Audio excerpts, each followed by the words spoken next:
Assalamualaikum warahmatullahi wabarakatuh. Selamat berjumpa kembali adik-adik dalam mata kuliah Manajemen Keuangan dan Perbankan. Pada kesempatan kali ini kita akan membahas terkait dengan materi yang modal jangka menengah dan jangka panjang yang ada hitung-hitungannya. Oleh karena itu, silakan simak dengan baik. Ya, ini adalah materi kita waktu itu terkait dengan sumber-sumber dana jangka menengah dan panjang.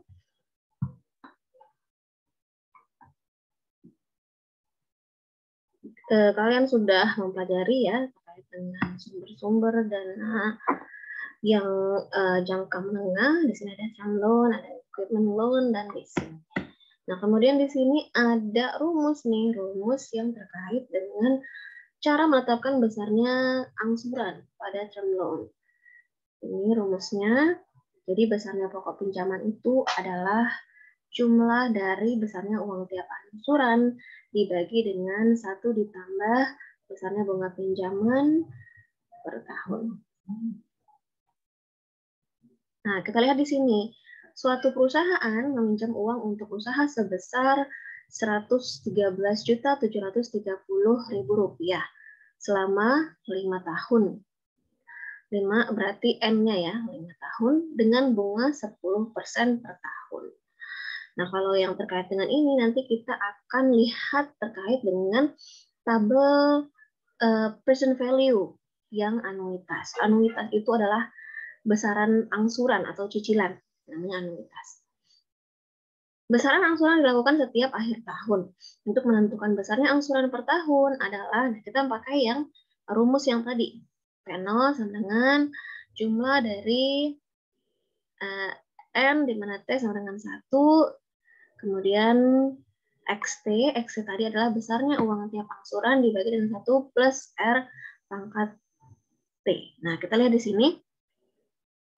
N-nya tadi 5. Lalu kita lihat di sini XT, karena itu yang di sana itu adalah rumus dari percent value, kita langsung dikalikan aja dengan percent value 10% untuk yang N-nya sama dengan 5. Ini kita perlu melihat tabel nilai sekarang atau nilai percent value yang anuitas 1. Nah, di mana itu bisa kita lihat? Saya akan tunjukkan ya. Di sini saya akan share screen dulu.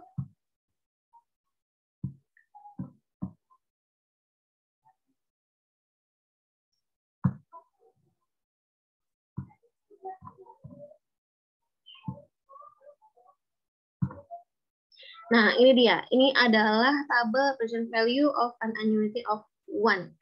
Jadi, kalau kita mau lihat nilai sekarang untuk angsuran, itu pakai tabel ini. Kita lihat tadi N-nya ada berapa? Ada 5. Kemudian kita tarik ke kanan. Lihat berapa persen? 10 kan ya tadi. Jadi, di sini nilainya adalah 3,79079. 3,7 gitu lah ya. Nah, coba kita kembali lagi ke sini. Nah, kita lihat. Maka di sini kita sudah bisa lihat kan ya. Jadi 3,7. Betul ya, tadi 3,7. Di sini 3,791. Langsung dikali nih. Jadi kita bisa dengan metode aljabar, nah XT-nya bisa kita ketahui dengan cara bagaimana ini dipindah ruas. Gitu kan ya. Kalau di sisi yang sebelah kanannya dikali, berarti nanti kalau kita pindah ruas, berarti nanti jadi dibagi. 113.730.000 dibagi dengan yang tadi, percent value 10% untuk yang N sama dengan 5, jadi 3,791. Ini hasilnya, besar angsuran per tahunnya adalah 30 juta rupiah. Seperti itu ya adik-adik, bisa dipahami ya. Nah, lalu kita di sini bisa lihat nih tabel angsurannya.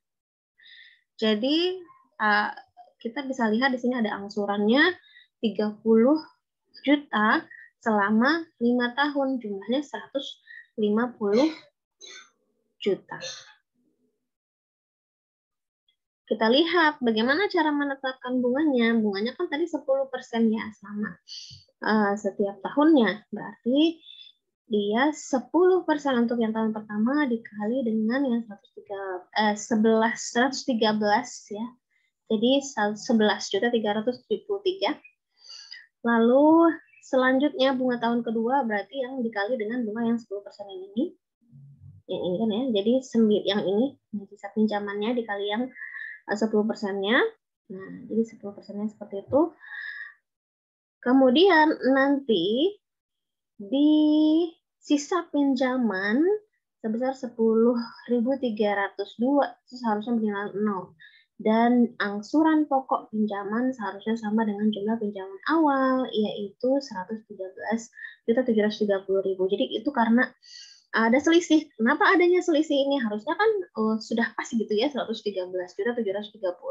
Itu karena adanya pembulatan tadi. Jadi ada selisihnya tadi. Nah, sekarang kita beralih ke, kita lihat di sini ya, ini kalian sudah pelajari, jadi silahkan dibaca kembali. Di sini kita lihat ada contoh yang kedua terkait dengan leasing.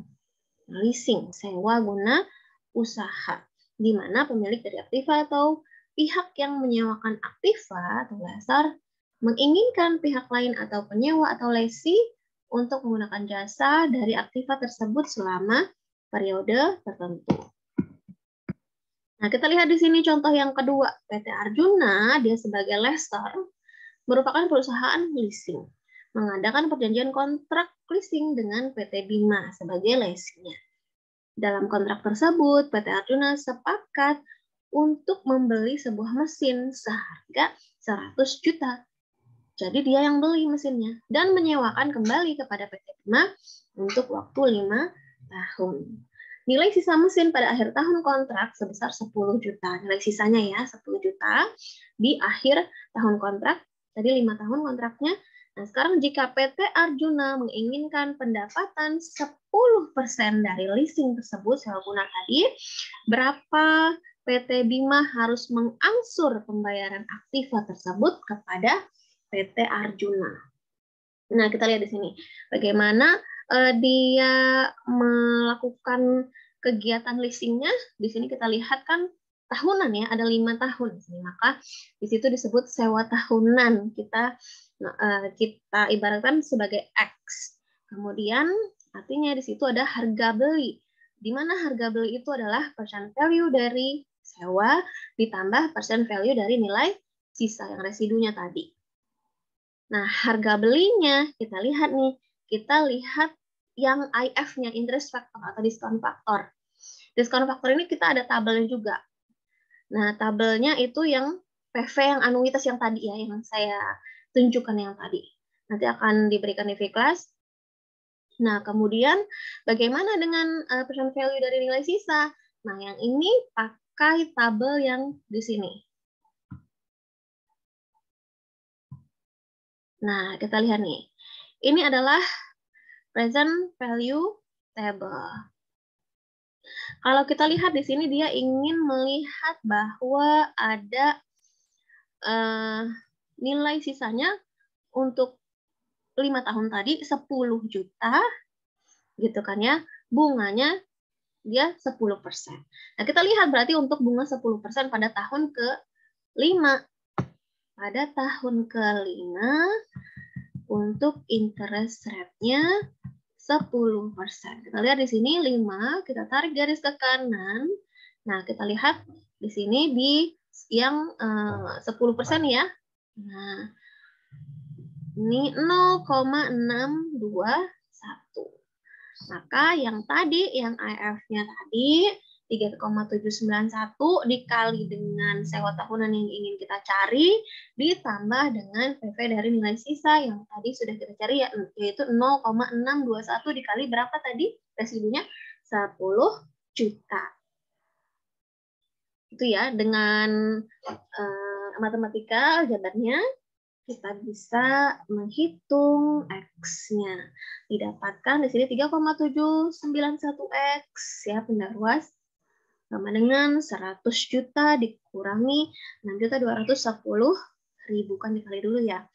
Lalu X-nya dapatnya 24.740.179,09 dibulatkan. 0,09 tidak ditulis.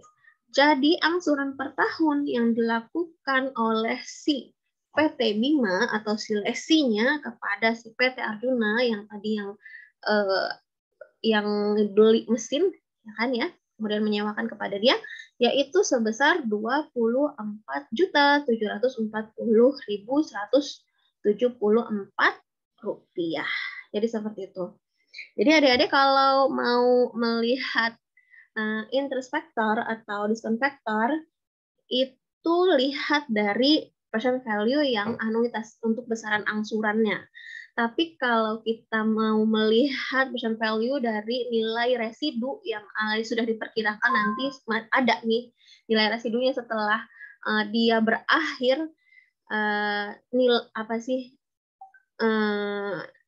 nilai ekonomisnya gitu ya selama 5 tahun tadi. Nah, kita pakai yang present value untuk yang di sini, double present value yang ini.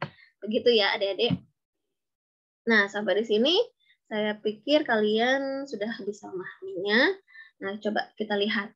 Nah, di sini ada tugas mandiri yang memang belum kita kerjakan ya. Nanti ini buat latihan kalian saja di rumah. Nah, kalau yang soal nomor 1 itu kita sudah tahu ya caranya bagaimana. Sebuah perusahaan meminjam 250 juta selama 8 tahun, N-nya 8 tahun, bunganya 9% per tahun. Berapa besar pembayaran setiap tahunnya? Nah, ini kan pakai besaran angsuran, rumus besaran angsuran per tahun. Nanti pakai present value-nya yang anuitas. Gitu kan, anuitas itu untuk yang besaran angsuran. Yang tadi ya, yang di sini nih. Yang ini. Gitu ya, adik-adik. Nah, sekarang kalau yang satunya nih, soal nomor 2, kita lihat. PT Agribisnis memerlukan mesin seharga 1.250 juta rupiah. Umur ekonomis mesin tersebut 5 tahun. Nilai sisa diperkirakan 50 juta. Jadi ada, nanti kita bisa melihat PV atau present value dari nilai residunya untuk yang 5 tahun, terus bunganya 10%. Nah, itu dikali dengan nilai residunya, gitu kan. Nah, kita di sini ada alternatif pembiayaan nih. Mau yang mana? Yang A, meminjam ke bank dengan bunga 10% dan angsuran sama tiap tahunnya, berarti pakai yang rumus yang tadi, yang seperti soal nomor 1. Kemudian yang B, leasing dengan membayar sewa sebesar 300 juta setiap tahunnya selama 5 tahun. Nah, yang hasil guna tadi ya, yang leasing, yang terakhir ini. Nah, kalian jadi sudah tahu bagaimana cara untuk menghasilkan solusi dari soal ini. Nah, nanti dari hasilnya dia bisa melihat kan kalau kita mau mengalokasikan modal gitu ya, pinjaman, kita kan mau mempertimbangkan risiko mana yang lebih kecil, mana yang memiliki keuntungan besar untuk kita gitu kan ya. Nah, dari A sama B kita nanti bisa milih yang mana alternatif yang akan lebih menguntungkan untuk dipilih oleh si perusahaan. Jadi seperti itu ya, adik-adik. Nah, di sini ada terkait dengan obligasi nih. Obligasi jasa marga yang memiliki bunga 10% dengan nominal 1 juta. Nah, ini artinya bagaimana? Maksudnya dari pernyataan ini artinya pemegang obligasi akan mendapatkan bunga 10% dari nominalnya tersebut, dari 1 juta, berarti 100.000. Bunga ini akan tetap dibayar oleh jasa marga terlepas apakah perusahaan memperoleh laba atau tidak pada tahun tersebut. Gitu ya. Nah, di sini ini juga ada beberapa jenis obligasi. Nanti kalian bisa searching ya apa pengertiannya dan lain sebagainya. Di sini juga sudah ada pengertiannya ya terkait istilah-istilah dalam obligasi. Nah, ini juga jenis-jenis obligasi sudah dijelaskan. Nah, ada saham-saham juga jenis-jenisnya. Nah, kita ke contoh ketiga sekarang. Perusahaan agribisnis dapat menjual saham preferen.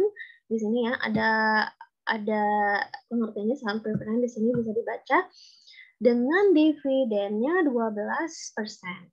Jika perusahaan menjual obligasi di pasar saat ini, biaya bunganya adalah 14%. Tarif pajaknya 40%. Nah, yang pertama, berapa biaya setelah pajak dari masing-masing metode pendanaan ini? Jadi, mau dilihat biaya setelah pajaknya. Kemudian yang kedua, misalnya perusahaan agro memiliki sejumlah saham preferen perusahaan agribisnis, perusahaan agro dikenakan tarif pajak tadi ya 40%. Kalau di sini kita lihat berapa keuntungan setelah pajak yang diterima jika 70% dari penghasilan dividen itu bebas pajak. Bagaimana jika investasi dilakukan dengan obligasi? Nah, kita lihat di sini. Yang pertama dulu kita akan menghitung biaya setelah pajak. Kita lihat keuntungannya kan untuk saham preferen ya, dividennya adalah 12%. Lalu dia bilang jika mau jual obligasi saat ini biaya bunganya 14%. Karena itu biaya berarti dia harus dikurangi dengan nilai maksimumnya gitu ya. Kalau 14% itu kan didesimalkan berarti 0,4. Kalau nilai maksimumnya kan 100%, berarti 1. 1 dikurang 0,4, yaitu 8,4%. Jadi biaya setelah pajaknya untuk saham preferen 12%, kemudian untuk obligasinya 8,4%. Nah, sekarang kita lihat nih, bagaimana keuntungannya jika tarif pajak perusahaan sebesar 40% dan 70% dari penghasilan dividen itu bebas pajak. Jadi kita lihat nih, tadi kan keuntungannya itu kita mau dikurangin ya dengan biaya-biayanya ya. Nah, kita hitung dulu nih yang tadi yang bebas pajak. Yang bebas pajak tadi kan yang 70% tadi ya. Keuntungan setelah pajak yang diterima jika 70% dari penghasilan dividen bebas pajak. Berarti kan kita kurangin dulu dari yang bebas pajaknya ya. Jadi 1 dikurang 70%. Jadi 1 dikurang 0,7 hasilnya 0,3. Lalu baru dikali lagi dengan tarif pajaknya 0,4. Ini kan yang apa namanya? Yang apa sih namanya harus dikurangi dengan yang nilai maksimalnya 1. Jadi 1 dikurang 0,3 dikali 0,4. Baru kemudian hasilnya dikali dengan dividennya tadi 12%. Maka keuntungan setelah pajaknya 10,56%. Nah, kita lihat di sini bagaimana jika investasi dilakukan dengan obligasi? Jika dengan obligasi, tadi kan obligasi itu bunganya 14% ya. Bunganya 14%, lalu keuntungan setelah pajaknya apa? Yang tadi ya, yang 40% kan. Yang 1 dikurang 0,4 ya. Berarti 14% dikali 1 dikurang 0,4. Jadi 1 dikurang 0,4-nya dulu, 0,6 baru dikali 14%. Hasilnya 8,40%. Itu ya adik-adik.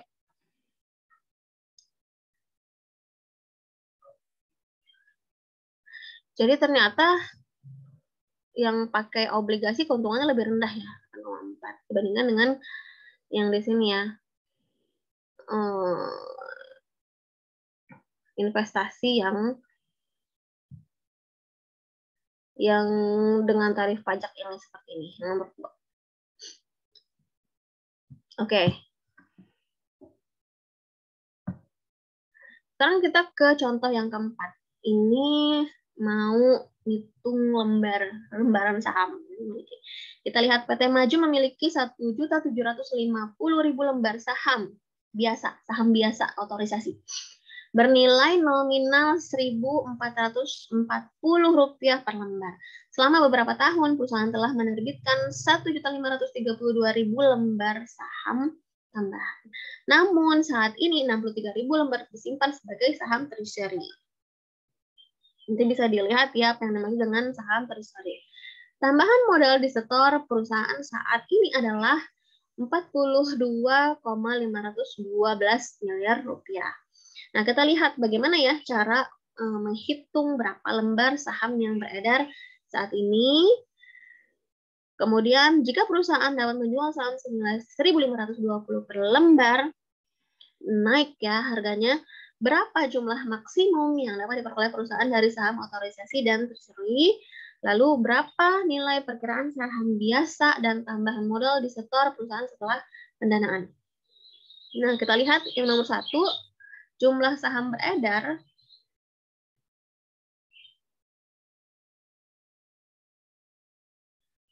Jumlah saham beredar itu dia saham yang diterbitkan dikurangi dengan saham treasury-nya. Kalau yang jumlah saham yang tersedia, berarti saham yang diotorisasi dikurang saham yang beredar. Jadi langsung aja dimasukkan ya yang ketahui tadi. Nah, lalu kita tahu nih maksimum yang diperoleh perusahaan itu 427.420.000. Lalu yang ketiga, nilai perkiraannya berarti saham biasa ditambah dengan pemasukan modal. Saham biasanya kan tadi 1.440 dikali jumlahnya 1.750 lembar juta ya, 1.750.000 ya. Lalu ditambah dengan 1.520 dikali 281.000 lembar ditambah dengan yang tadi tambahan modalnya 42,512 miliar. Itulah nilai perkiraan yang akan disetor perusahaan setelah kegiatan pendanaan. Gitu ya, Adik-adik. Oke, baik. Di sini ini juga bisa jadi untuk latihan kalian.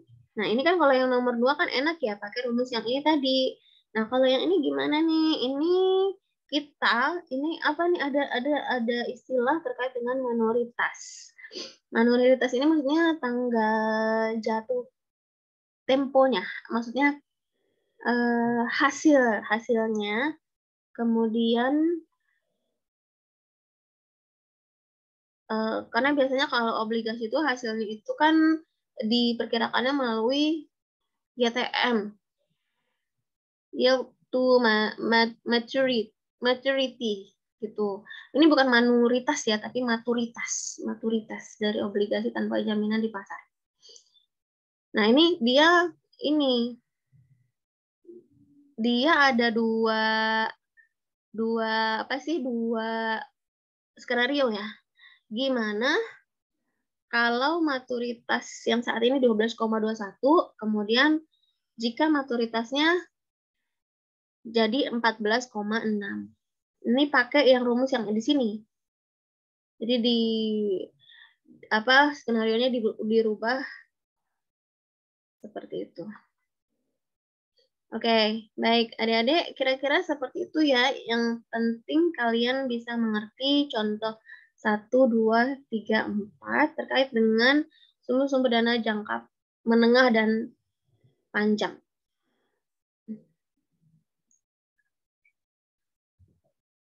Baik, terima kasih untuk perhatiannya adik-adik. Silakan belajar dan mendalami secara mandiri. Terima kasih. Wassalamualaikum warahmatullahi wabarakatuh.